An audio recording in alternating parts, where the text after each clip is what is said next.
Welcome to Poets from the Neighborhood. I am VeerajaR. And I'm Kory Wells. We hope you'll enjoy the poems we'll be reading today, poems written by your friends and neighbors.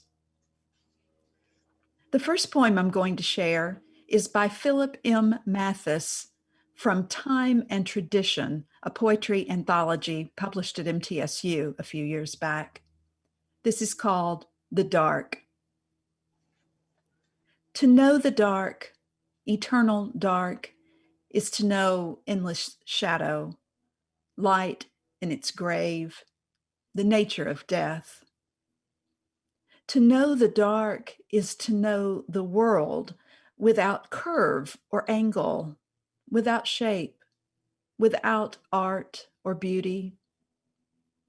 To know the dark is to know emptiness, the world without apparent object or motion, the world without time. To know the dark is to know the world without horizon, unbounded and infinite, without end or edge. To know the dark is to know vastness filled with nothingness, waiting in a timeless world for the advent of light. The next poem, written by me, VeerajaR, Wish at Christmas. Christmas is near, chores abound to bear, greetings to be mailed, gingerbread and cookies made, presents bought in spree, placed under the tree. What would you want for Christmas? Plenty of gold, a planet, a star, wrapped and trimmed, placed under the tree. Christmas is here, but all I want, dear, is you. Be present at home, warming your mother's heart while presents are placed under the tree.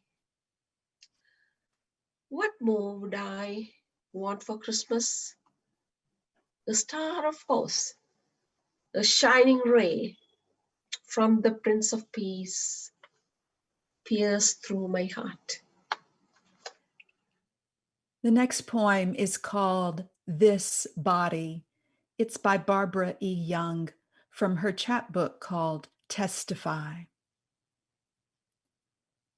This body aches in its joints and connections because I have forgotten it. I have forgotten for weeks on end to breathe, for months to release my hands. This spine is confused if I turn. Habituated to wall horizons, these eyes fall against the planes of windows. Winter settled me into myself, left food and fluffy slippers, and went on its way.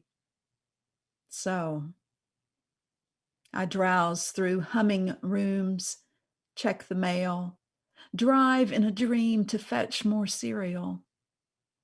In this hypnagogic state, only imagine opening doors, windows, throwing wide my arms and taking in gelid winter air like opium. Body comfort, particular as pain. The next poem, Joseph, written by Lydia Esmer. Joseph, oh Joseph, your presence obscured by virgin and child whose lives you secured. From stones and the blade of a soldier's swift sword, dawn until dusk behind the scenes, finds you moving in shadows, your nights filled with dreams. No utterance of yours has ever been told, guarding your secrets, God's plan to unfold. Though with prophets and apostles you did not dwell, at manger and temple, in Egypt and Israel, as spouse, guardian, and with tools in hand, in faithful obedience, you are just as grand. This next poem is by Kerri French from her book, Every Room in the Body. And these poems in this book are mostly about a complicated pregnancy. This is called Letting the Body Decide. She turns as I sleep, arms trembling in colors blue and wide, bones that drift beneath stars, snow. Consider the dream, a river mapped from one leg to the next. Consider the mouth, fields frozen beyond the window of a train. I call her Juniper. I call for help. The weather pushes against us. Ice climbs through branches and streets no longer wake. Consider her born. Consider each river a name. Consider the mornings I walked the path alone, my body, her captor, and somewhere the fog rising, the ground refusing to let us go.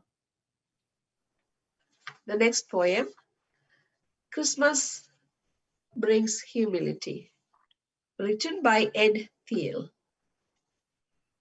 The glittering starry heavens with one star supremely bright, the appearance of the angels in that calm Judean night, the mystery of their music with their words of praise and peace, the coming of the wise men, that long journey from the east, the newborn baby Jesus, as he in the manger lay, the carpenter and Mary sitting around him on the hay. At the wondrous happy memory of these awesome sacred things, my heart is greatly humbled, and a reverent song it sings.